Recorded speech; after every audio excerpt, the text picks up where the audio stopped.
recording is started, and then I'll just be a minute or so looking for something to talk about. Okay. Oh, 15 seconds.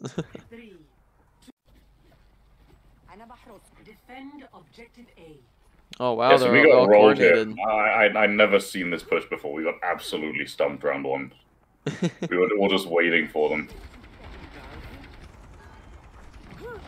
Well, it's probably a good idea to rotate up and get around. Though I would say remain up on the high ground. You don't want to be dropping right away. High ground's going to give you a lot of advantages, which we can discuss a little bit more in detail as we go along. But I'll just comment: stay on the high ground. High ground's great for you. Whereas we kind of immediately give up at that advantage here.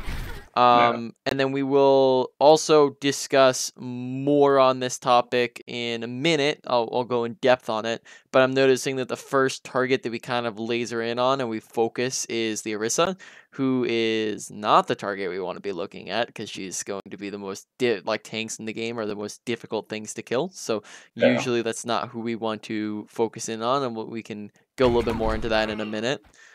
All right, and then they just kind of speed on us. Dropping health pack might help. Running away a little bit faster so that you don't have Brig and Reaper on top of you, right? Those are both close range characters, so just try to keep your distance, sprint away, and then turn around and start shooting. So this is, there's just like a couple different things that probably could have helped. Noticing like where our Sojourn is where we probably should have been standing, and note how she is not dead. That's dead shortly after, though. We got absolutely stumped there. I'd never seen that post before. It's interesting. They must have been communicating or something. Was this a comp game or? This was comp, yeah. Comp. All right. That makes a little bit more sense. Yep.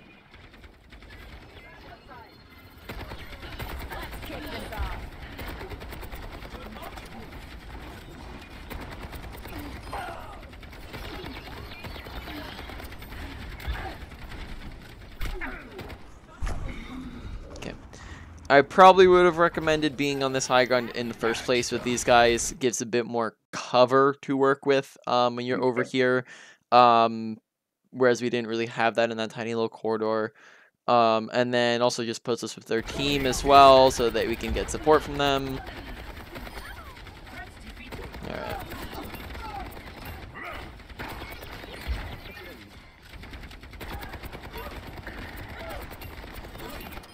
Alright. So at this point in the fight, we were pretty heavily winning. Are you familiar with rocket jump tech? Yes. I don't really know any rocket jumps on this map. I'm not that familiar. One simple one would just be something like this, where we can probably rocket jump. Yeah.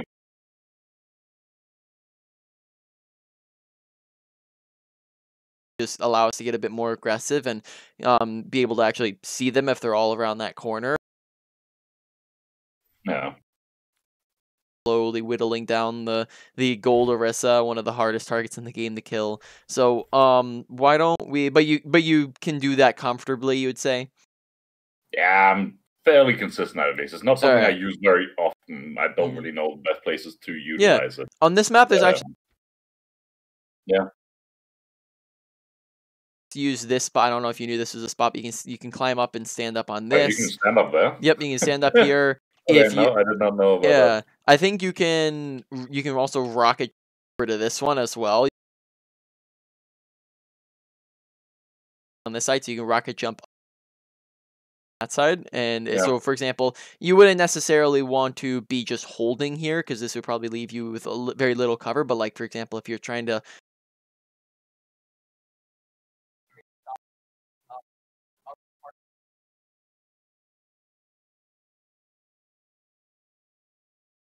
you can rocket jump onto this ledge. You can and do, if you like come and stand on these railings, you can probably rocket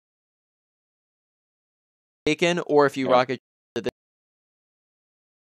to get up into these little crevices. So once again, imagine doing a flanky play, or like if you have a visor and you have a whole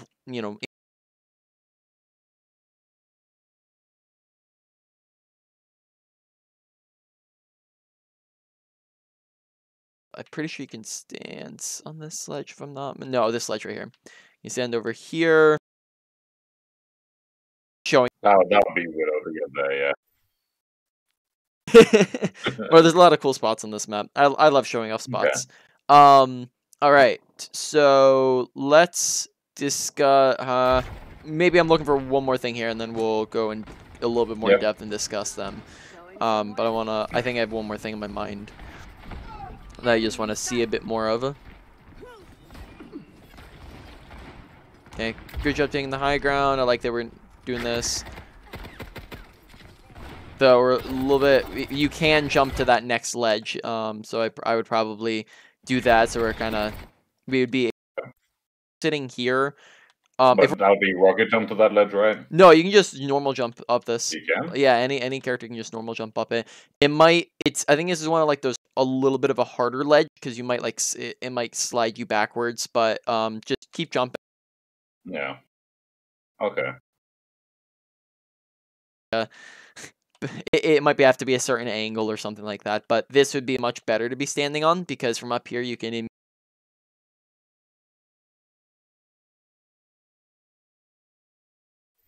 Yeah. So, yep. Okay.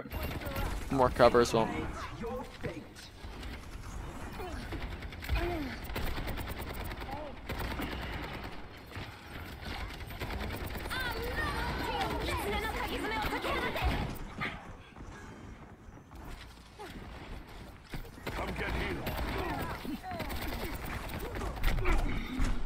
Uh-oh.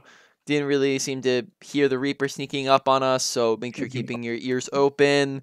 Try to listen for those audio cues. Couple tiny settings to look at. Firstly, just make sure your volume is loud enough, right? Master volume. That's going to be very subjective. Check what I have real quick. I've got the game open so I can quickly see my settings. That's kind of just subjective because everyone has different system volumes. Just make sure it's loud enough they can hear things. Music volume, I'd recommend turning off or down because that can clutter with audio. Yeah, I've got my music volume way down. Yep. And then the final thing is just make sure that you have your surround sound enabled on your headset. And if it's not an option, go in-game and turn that on in-game. Where it's spatial audio, you go to Dolby Atmos for headphones. And that way you have surround sound, and then besides that, just make sure keeping your ears open. I didn't have that enabled here on the spatial audio. I just had default system settings. I don't know what I have. Yeah, I would check your do you have a branded headset? Yeah, I've got Astro 40s or 50s. Those, I think those might, I would look it up, but I think those might have it like just built into the headset itself. Yeah, I think so as well. They're pretty expensive, so. Yeah, so you should be fine then in that case. But just besides that, make sure you're actually listening for footsteps and gunshots and abilities and ultimates. And when you start getting shot at, you'll see your health go down. You'll see you have a ton of indicators. You can hear it, you can see it. You'll see the red markers on the sides of your screen. So you'll see the direction you're being damaged from, that sort of thing. So you just keep your eyes and ears open. All right, we're gonna go over a couple different things here. Go more in depth on a couple points. Firstly, let's discuss real quick. Every soldier needs a Heard before me?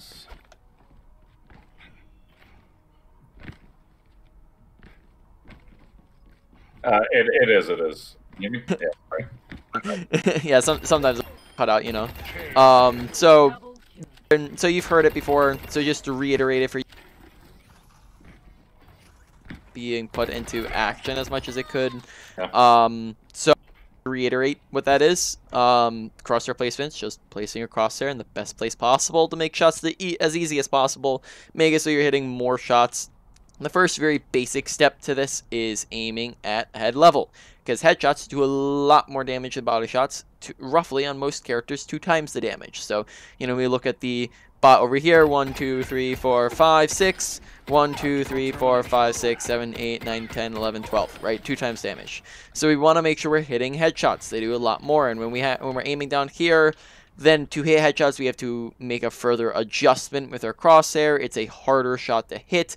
And then we're also just naturally be hitting those body shots, because if we're looking down corridors, shooting into shields, shooting at people, well, we're just naturally going to hit body shots if we're aiming at that level. But if we instead just lift up our crosshair a little bit and aim at this level, well, now we're just naturally going to start hitting headshots, right?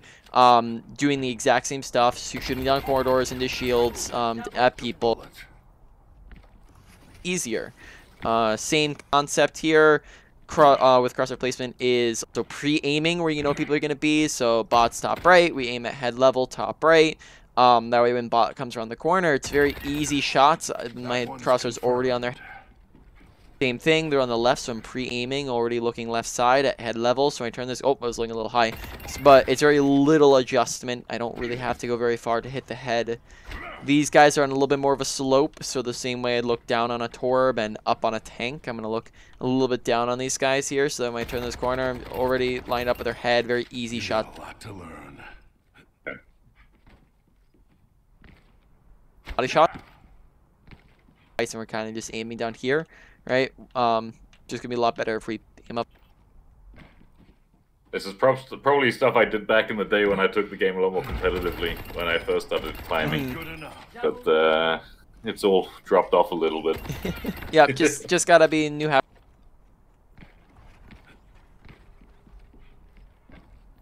Positioning that out, right? High ground's fantastic. High ground's great because it means that it all acts as natural cover. They can see you, now they can't. They can see you, can't, like up. Cover, you stay alive. Additionally, 2/3 of the characters in the game can't get. They take the stairs, which adds an additional layer of ability, and then the ones that abilities in a lot of cases, which is ability. On top of that, from a high ground, we can see over here and over here. Over here, here. So we have a lot of visibility, whereas if we're on the low ground, we can't see any of the high ground. We can't see over there, we can't see over there, right? So we lose out on a lot of... No. It's real great. Probably want to... That's a clean takedown. As long as it's in the fight and we're able to do stuff with it.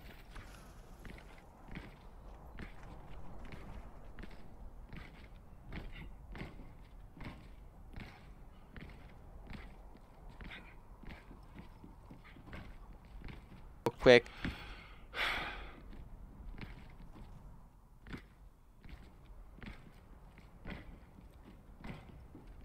Want to shoot at the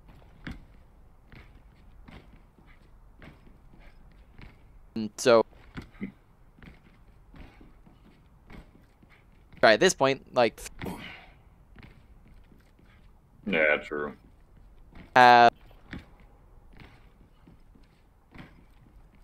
And they're gonna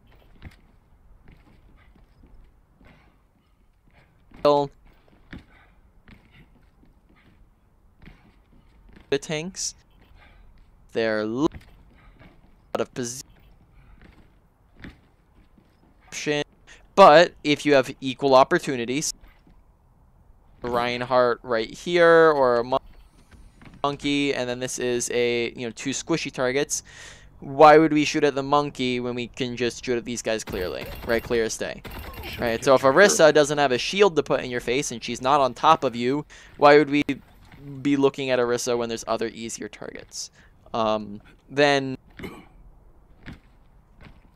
monkeys in front of them or Reinhardt's in front of them blocking them, you also have actively seeking them out, like trying to get around the of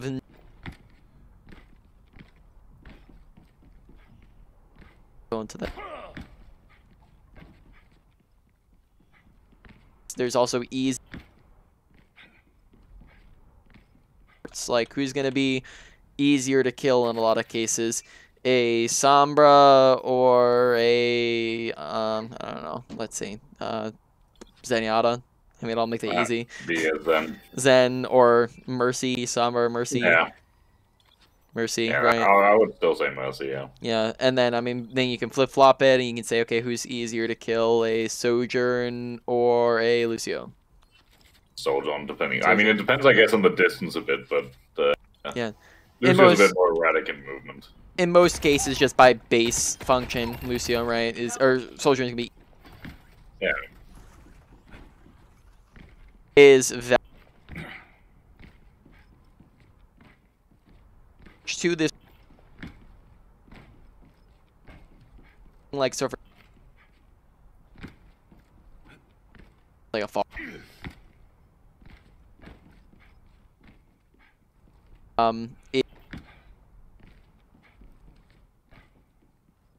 DPS.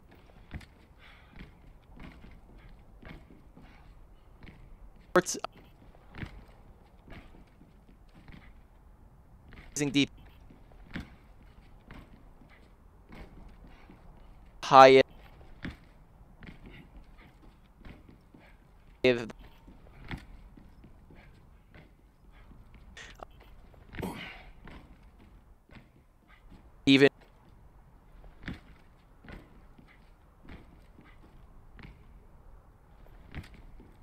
soldier and rail guns you in the head and you're dead, right? Yeah.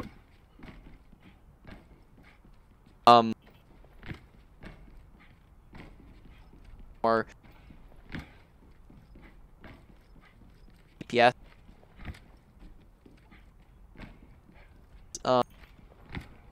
Priority because you it's kill them first before they kill you kind of thing, or before they kill your team. If you spend too much time, and then also on top of that, the other thing to consider is not just our DPS now more dangerous in Overwatch 2, also supports are harder to kill in Overwatch 2. Regeneration now. Yeah, regeneration. Also, they've buffed mobility and survivability for a lot of them. Mercy, insanely like when a Mercy knows how to move around, insanely hard to kill now. Kiriko, hardest support in the game to kill that they just added. Lucio was already hard to kill. Now he's even harder to kill with his, with the self-healing he gets on top of it. That sort of thing. Zenyatta has kick now. So not only as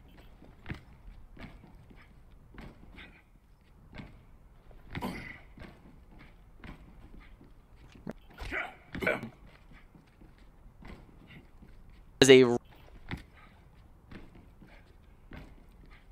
feel like it does. All right, glad to hear it. If you are playing something like Reaper, for example, it's not a character I play a lot. But say you do play Reaper, then you would still focus on tanks, right? Or do you still try to get a DPS first? That was even in Overwatch 1. No. Oh.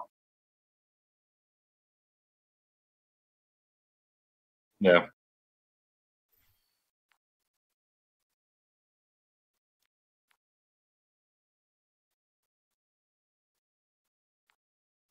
Still the best target to go for, because even if you're talking back to Overwatch 1 Reaper and even now in Overwatch 2 Reaper, how many shots does it take for you potentially? It takes quite a few. It definitely does. Or so whenever we're in a game and say they have a monkey that's dominating, right? They just start immediately calling for Reaper and stuff, and so the thing is that you can do a lot more pressure to them, and you can look at tanks, but you have to still consider, okay, is the tank the best target to be shooting at the moment, right? Are they out of position? Can I punish them? Are they low?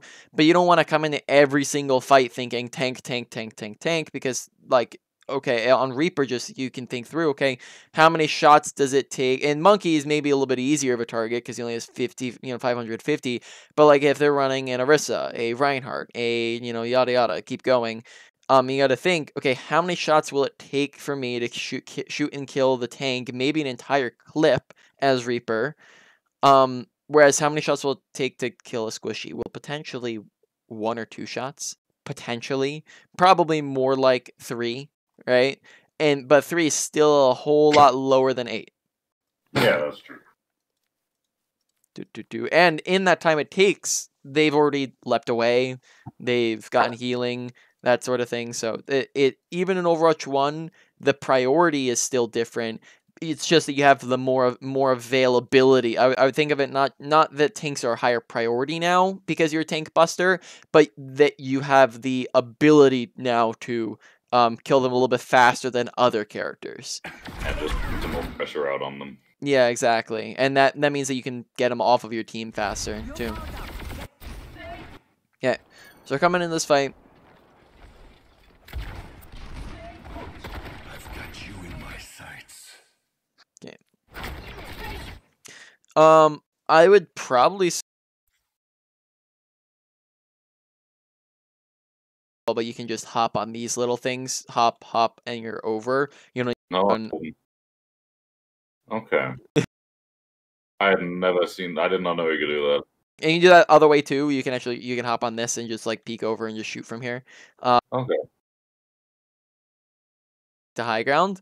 And then now that you're above them, you have this, I'd say, just a much better angle where it's harder for them to just line of sight you. You can, once you get these two picks and then you drop and then you're just much.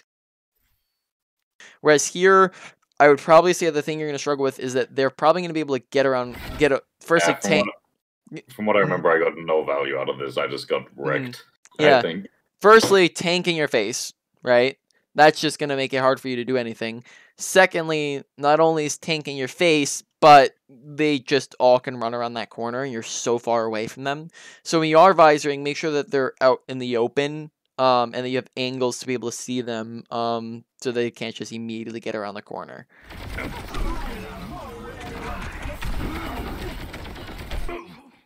Okay, so yeah, she ults us. Good thing we run out of it, but she does it. Make sure dropping health pack once again. I don't know if we kind of maybe using it a little bit too rarely. Use it a bit more often. Make sure focusing like targets. We kind of turn around here, whereas we probably could have kept shooting at Brig or something like that. Just make sure you're not swapping targets too frequently in it, because then you don't kill anything. Yeah. Alright. But definitely, I think that high ground angle would have worked much better. The shadows coalesce.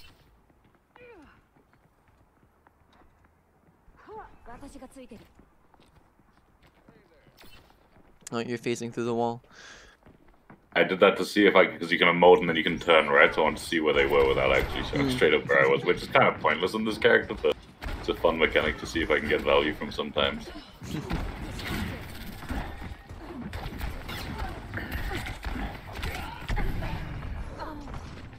I was just full focusing tank. Uh-oh. When you're low, request healing. This gives your supports for two things. Firstly, it lets them know that you do need healing if they weren't paying attention. It gives them an extra thing to be aware of. Secondly, it will let them know from where do you need healing. Not just the fact that you do need healing, but it gives them your location, which helps them locate you much, much faster. So I would probably recommend pressing the button, making sure you have it bound. Yeah, I do. It's go time.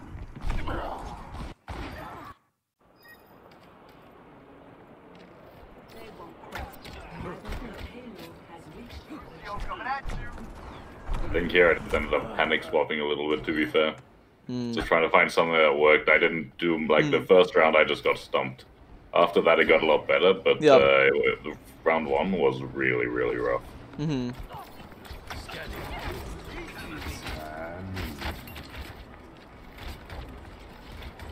Okay. Notice, for example, crosshair placement once again. So we're actually right now that's on par, but if we're not fully charging that, that's not gonna hit heads. But let's see. Do we keep that there? Oh.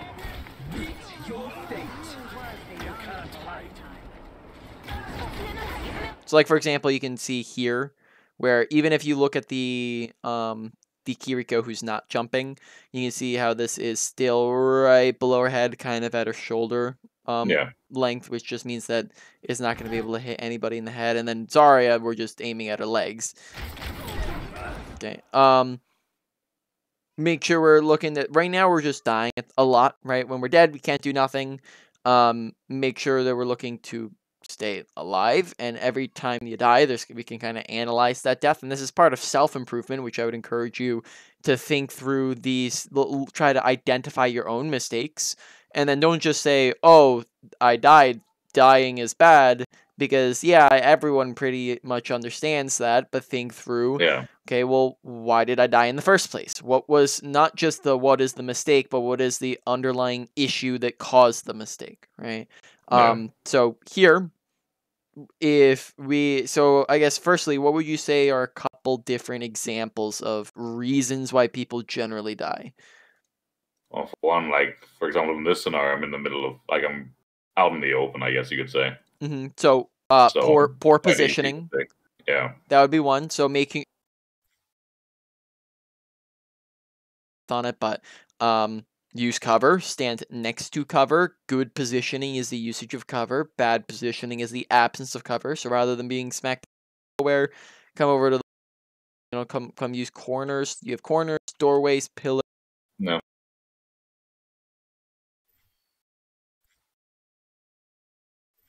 Anything that's solid, be next to it, right? All right, so that's one. If you're not with your team, for example, say you go off on a flank or what have you, and you just have nobody there to back you up. Yeah, trying to think. That would be similar to out of position. Maybe you could call that overextension. If you're going too far, further than you're able to go. Same thing. It'd be similar, kind of along the similar strand. As if we kind of just ran into their team. We're going just too far without our team. All right. To fill in some of the other blanks, you have like we have the one previously where Reaper snuck up next to us and killed us. That one is a lack of awareness, not knowing our environment. And then another major one would be like poor or misuse of abilities. On Hanzo, you don't have as much of misuse of abilities unless you really mess up your jump. But for example, on Soldier, it'd be things like not using health pack to heal ourselves when we should be, and then we die because we're getting killed. Or maybe using health pack when we're full HP and then we don't have it for when we need it. Or maybe we're not sprinting away from danger like in the first fight where we have sprint to get away and we don't use it. That sort of thing. And then you have other minor ones here and there, but you identified one of them. You identified the first thing, which was poor positioning. What's kind of the other major issue here?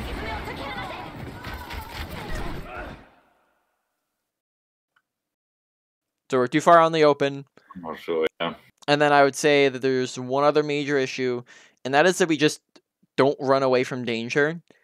Like, we just aren't backing up. Kind of stayed there. Yeah, we just kind of stood and took all of it. So instead, firstly, get around the corner. Secondly, back up. Use your leap. Run away from the danger. So if they are visoring, blading, Kiriko ult, unless you have a solid, like, something to go, like, let's say your team's ulting into it, or ulting back at them, or you have a really solid tank line in front of you. If it's just like, if they're running straight at you, probably want to run away, right? To get away from it, rather than just kind of taking it. Just because that's going to get you shredded. I just love it. So obvious stuff, but it just don't think about it, I guess. And now that I'm kind of saying it, like kind of saying this stuff, this is like, of course, that's the value of coaching, is some of the stuff just will kind of go over your head. And for yourself, you can kind of think through two things. Firstly, you want to try to identify this stuff on your own, if at all possible, because that leads to self-improvement, and then that way you're not needing to come back for coaching years down the road. I think I mentioned that to you yesterday. But, you know, if you're thinking through these things of like, okay, what's the mistake? What's the issue within the mistake? What's the solution to that issue? A lot of the times the solution is just kind of the opposite of the issue. So if you're not using cover, using cover, right? Or too far on the open, using cover, right? That is kind of the opposite of the issue is the solution to the issue. And then application we'll discuss in a minute or at some point. And that's kind of the final step in the process. But just be looking to identify that as you play. Every time you die, you have like 20 seconds while you're respawning and walking back. That's plenty of time to just think through that real quick of like, why did I just die? And deaths are just one example of mistakes. We've already gone through a bunch of other ones, but I'm essentially just giving you the secret of my coaching here, in that when I coach people, that's all I'm doing is I'm applying that self-coaching to other people. I'm looking for those mistakes, I'm identifying them, I'm walking through it, and it helps because I do have that in-game knowledge. But I mean, you can also, like you said, it's once you think about it, it's kind of obvious. It's kind of, you're like, oh yeah, that makes sense. That's pretty self-explanatory. So you want to just start to kind of get a mind for it, and you'll start to get used to it as hopefully as we keep going here with coaching, and you'll kind of get second nature of, what did I just do wrong. The other thing is that if you feel like you're struggling too much to think about that while you're playing, feel free to do your own VOD reviews. I personally climbed from silver to top 500 when I first started playing the game, and I did that all kind of using this process, and I didn't really once review my own pods. I didn't really ever do that. So just note that probably was, if I wanted to go faster, that probably would have been a good idea. I was just stubborn and I didn't want to. So it's up to you. Feel free. It's probably be a good idea. Just note you don't need to. And then also noting that I did that.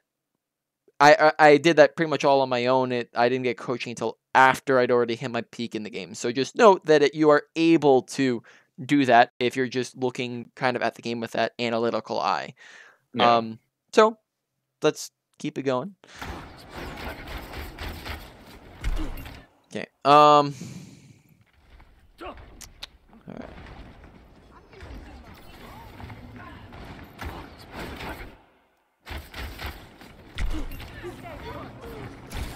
Okay, nice shots. Uh-oh, we got grabbed. Sometimes when you die, there's not a whole lot you can do. A lot of times there is something that you can do. In most cases, sometimes not really. So if you get grabbed and it's like a solo grab or something like that, and you're not a lot that you could have done to counteract that. Yeah. Maybe you could go really advanced, and we could have figured out something, but there's sometimes deaths just happen. Sometimes you turn a corner and you walk into a headshot. It's... At this point, we're just staggering on. Yeah. Make sure you're ready. 5, 4. Alright. Question. Would you mind describing your hero pool to me real quick? Since I've noticed that so far we've kind of been on It's a lot of characters. different stuff. So Junkrat isn't something I usually play, but I just figured in this game here, my damage was terrible. I had barely done anything. So Junkrat, how could it go wrong with that? I just band-aids, and then it didn't go well either. Okay. Primarily at the moment, I am Hitscan. I don't really play too much projectile. I do play Genji and so forth. I quite enjoy. Okay. Yeah, primarily at the moment it is Hitscan, like Soldier, McCree, Widowmaker. Soldier, I guess you could count as Hitscan because of the beam attack. Yeah, Soldier's Hitscan. Yep. Yeah. I mean, it's not a beam. It is Hitscan shots. He's shooting individual bullets. So. But those are what I generally tend to go for, but I do play some projectile. This was just, I did nothing, so I figured, okay, it can't really go wrong with this, and then it did, but worth a shot. Yeah, by the way, it sounds like, I think you probably did it on purpose, but it sounds like you, swapped mics or something. Yeah, I did. Yeah, okay. Just letting you know if in case. So, would you say... I'm trying to kind of think of the distribution here. How many characters would you say you play regularly? Okay, let me pull up the hero menu thing, and I'll take a quick look at that. Yeah, you can pull it up. You can, if you wanted to, you could stream it or something like that, or you can just read it off. Yeah, I can do that.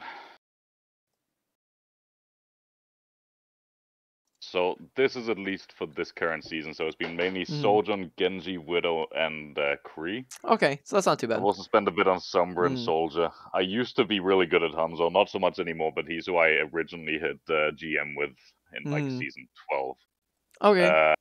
But I mean, I can't really play him that well anymore. I switched over to Hitscan once I got a better setup, and that became more comfortable for me. Okay. Yeah, that's not too bad. I would maybe just comment on like the almost feeling like just the panic swapping of we're not really knowing what to go here. Yeah. Play what you're comfortable on, especially now that like even Overwatch 1 that was still like a thing, and you want to just kind of play what you're good at. Don't force yourself to play things that you're mediocre on just because you think it's gonna be better. And that gives you better playtime on it as well. You know, you'll be able to learn how to play your character into situations that are maybe slightly uncomfortable. And then on top of that, just make sure you're just thinking through like, okay, what's going to be the best character for this situation? And that way you're not having to swap through so many. But, you know, I'll have games like that too sometimes where I'm just not sure where to go, like what to pick. But you want to just kind of think through, you know, what's going to be the best for this environment and try to stick on it. Whereas if we're on 4 different characters, that seems like it's just kind of, we're not really too sure. I also go Kree, I think, if I remember right, after Junkrat there. On Junkrat, it didn't go well. Like, I told the team that, yeah, I'd switch if it didn't work. I just wanted to get my damage set up because I wasn't really fulfilling my role properly, I felt, you know? I was like, okay, how could it fail here? And it did, miserably. Then after this, it started going better. Yeah, I died immediately after, if I remember right. But after I switched from Junk, then I think it started going better. I think I went Kree or Genji. I'm not sure. Okay, here, watch this mine because we kind of just chuck it in on its own. And if we're just chucking a single mine in, that's probably not going to do too much. Mine usually acts best when it's done as a finishing blow. Not just singly going in there, and then they just get healed up anyways, so it's kind of just a waste of an ability. Good kill. That one's a waste, though, so make sure you're watching your health bar, you know, because we didn't need that one, because that's another waste.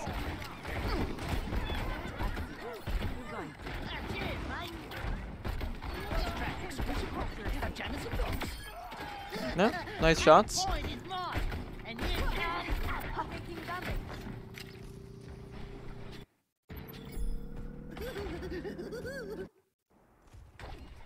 Yeah, there we thought they were going to come and recontest, but they backed up.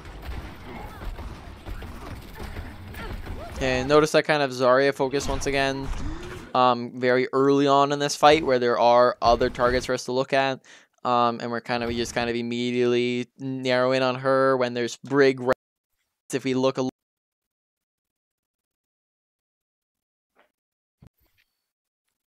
targets and we're just kind of narrowing in on Zarya. Once again, this is maybe a little bit over. Oh, let's see. Do we die here? And death, right? I think so, yeah. Yeah.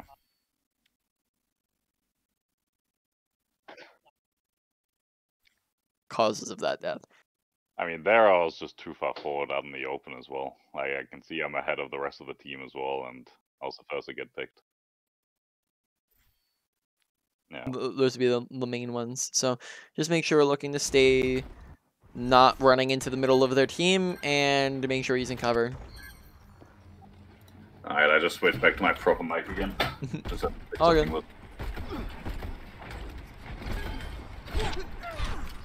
But yeah, I think when I died next, then I was like, okay, I'm switching. This isn't actually working.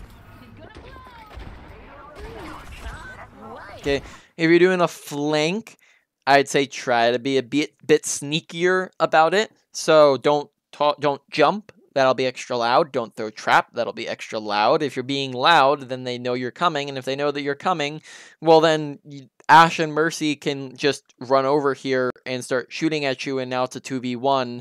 And it's like, okay, well, now you're at a big disadvantage and you lose a 2v1. You don't win. Ashe and Mercy both looking at you. But the advantage here is that it's a surprise. They don't know that we're here. They don't know that we're coming. And if they don't know we're coming, then we get a free kill, essentially. If we land our shots appropriately, right, we can maybe take out the Ashe or the Mercy. And that's the advantage of this kind of flank here, would be that. And yet we're being loud, which can kind of ruin that whole thing. So it's kind of like the unstealthy ninja. So I mean, I think my idea was that if they did then come after me, I'd have the trap to back away into, and then I could potentially get out alive, right? But I understand your point. Yeah. Instead, I would just drop the trap as you're running away rather than beforehand. Because remember, that's just also really loud, so it's kind of setting yourself up for failure.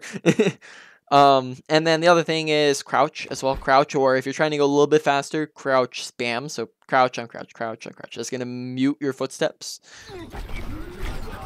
Oh yeah, and then a creek got me. I didn't even see the creek. Yep, so once again, death by awareness, paying attention to our environment.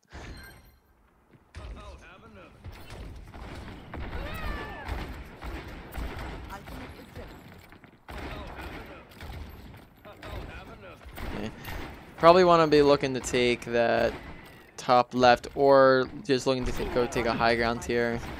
Yeah, there you go.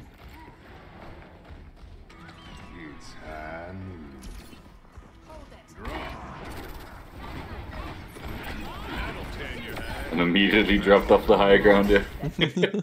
Yeah, probably could have just tossed the mine on him from up here. What do you call this? It's the electromagnetic grenade. I don't know, how do you like abbreviate that? The nade, I guess. Well, that's Anna's ability. Yeah, electronade, something like that. So just magnet.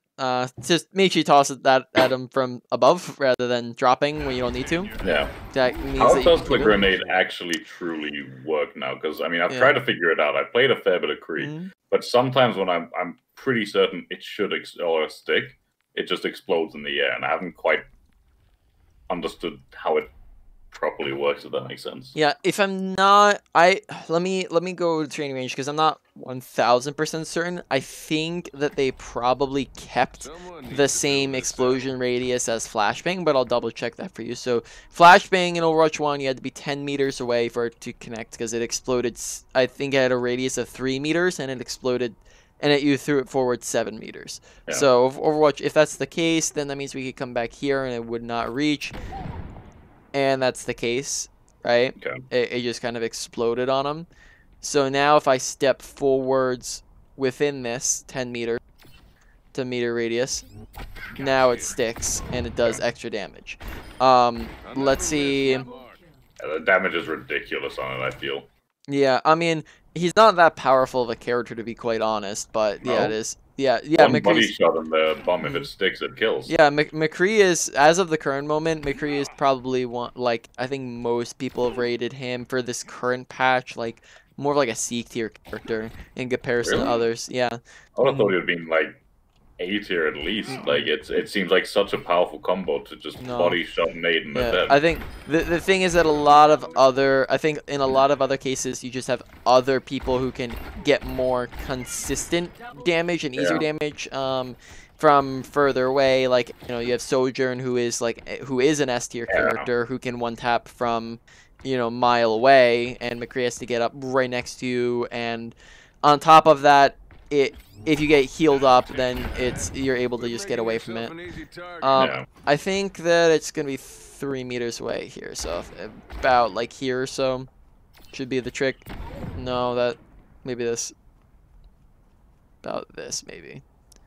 Would Widow be placed now though? I'd assume Widow has to be S class considering the lack of shields now. Not S. So S tier DPS would be Sojourn, Sombra, and Genji. That's why they're currently it's actually surprising that they're not nerfing Sojourn, but with the next patch that they have coming out, they're nerfing Genji and Sombra.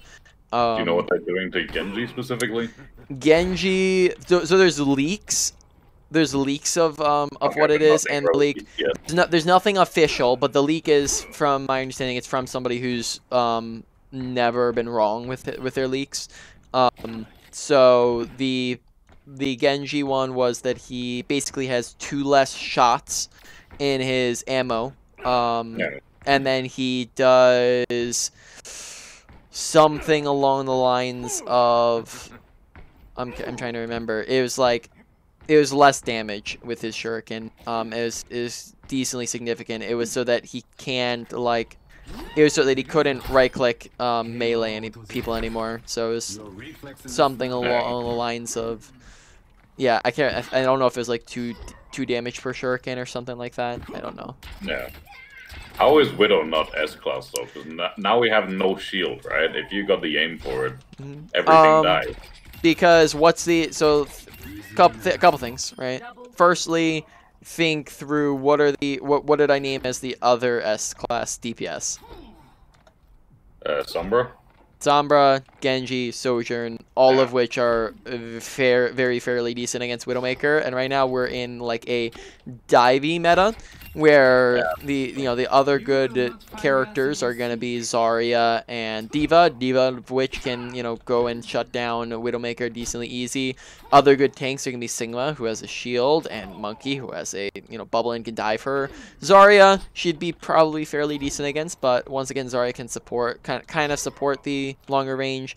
Also, there are going to be maps where they're not like super wide open, so she is a good character. Don't get me wrong. I think right now, I think people would consider her to be probably like A, maybe B. I think A though, A tier. So she is good. She's just not the best. It's one of my highest win rate heroes, at least on the maps where I play it on. But it is only a few maps I actually choose to play Widow. Yeah. All right. Why don't we talk real quick about application? How do you put things into practice? You put things into practice and you work on them the exact same way that you really work on anything. And that is that while you are playing, you're going to make sure that you're actively focusing on the thing you're trying to work on.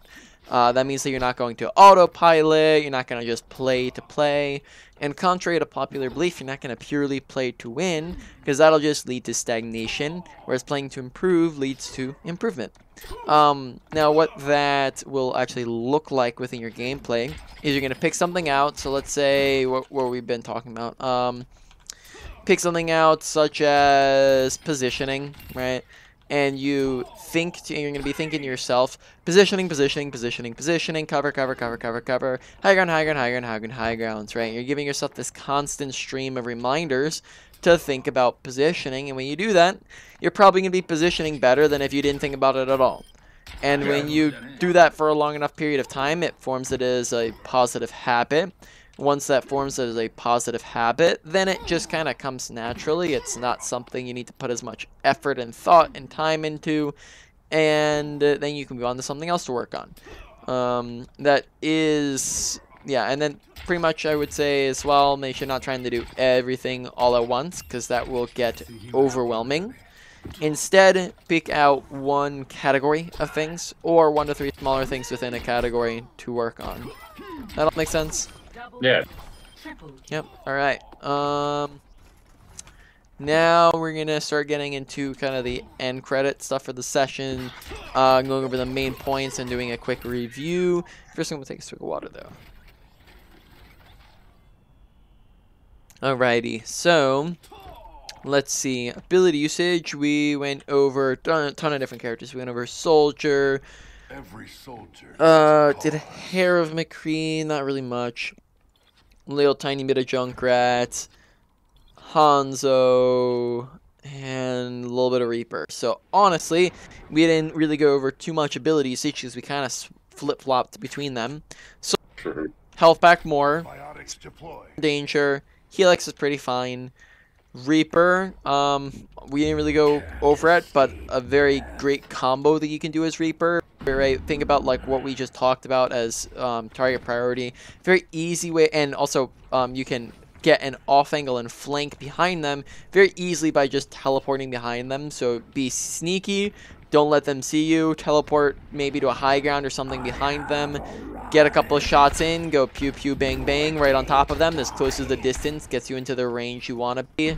Then you fade back to your team to safety, and then maybe you fight on the front line and shoot at those tanks and whatnot until you have your abilities back up. And that's your basic rotation on Reaper. Over to Hanzo. Hanzo, no, I don't think there's really too much that I saw with his abilities. Junkrat, make sure we're not randomly tossing in a mine. Make sure we're not dropping trap if we're trying to be sneaky. Combo your mine with your shots, right? That's gonna be a really easy combo that I didn't really see us using. Is this, right? And just blowing people up. It's a really easy combo. It's just the shot mine to blow somebody up and do damage, which I just didn't really see it done. So I looked to use that. Kree, we went over, his made the range on it. And let's see what else is there. So overall ability usage, just generally speaking across them, is all kind of low. Probably like a low to medium.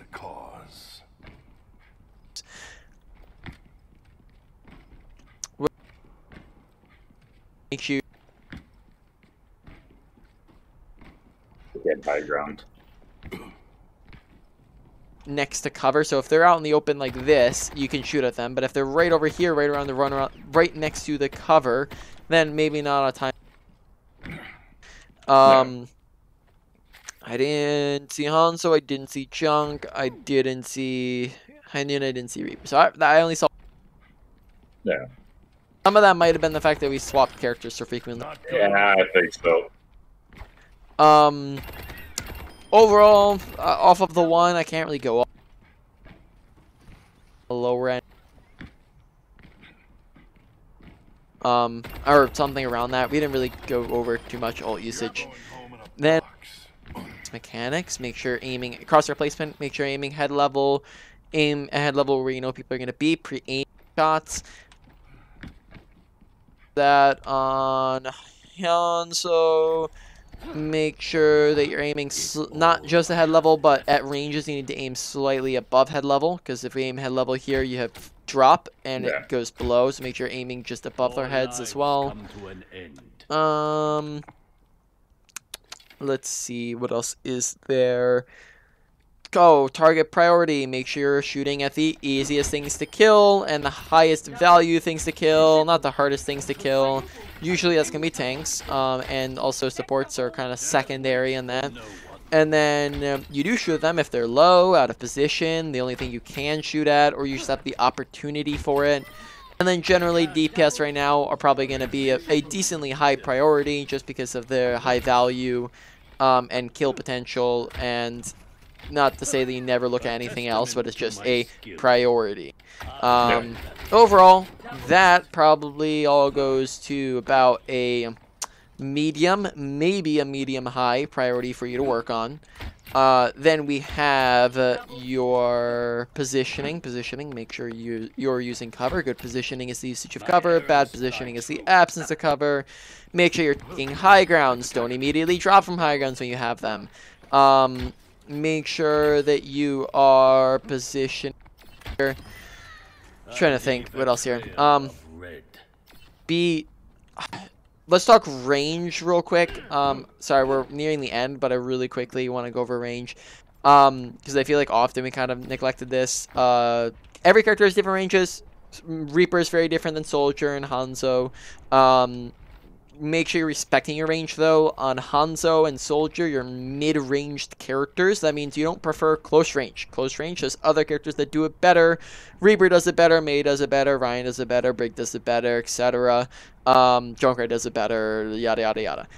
You don't want to be here. Instead, probably back up to like about 15 meters as a starting point, right? And then you don't want to go too far away, because then on Soldier you have fall off damage. You actually do less damage the further you go. Hanzo, you don't have that, but the other thing that is shared is that the further away you go, the smaller the target is, and that makes it harder to land shots. You're actually going to be missing more. And then also the further away you go, on Hanzo and Soldier Helix, they're both projectiles, so projectiles are harder to land their ranges. So on both of them, not to say you can't ever, but once again, it's a preference that you probably stay within like 30 meters. So like 15 to 30 would be your preference, and then you can go further if needed. So make sure, but I saw a lot of circumstances where we would be outside of that, and then sometimes we wouldn't really care if enemies stepped inside of that range. Like we would just, instead of running away, we would just let them step inside and be 5 meters away from us before we even reacted. So it keeps some distance. This caused a lot of deaths, so keep all that in mind. Overall, I'd probably say that goes to more of like a medium-high priority.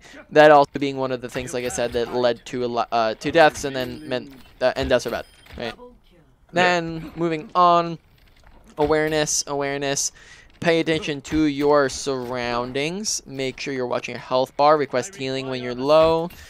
Pay attention to your left, to your right. Do a 360. Oftentimes, it kind of looked like we would go like this through our games, where we'd go and we kind of do the slow pan to the side and the slow pan to the left, and then.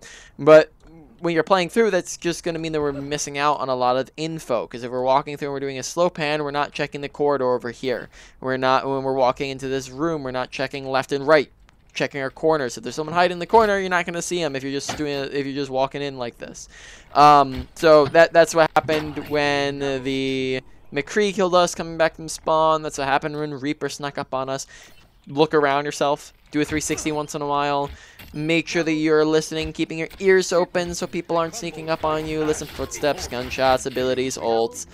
Watch, just make sure that you're just paying attention to where is the enemy team at. That was probably the big one, because we just wouldn't notice when people were next to us.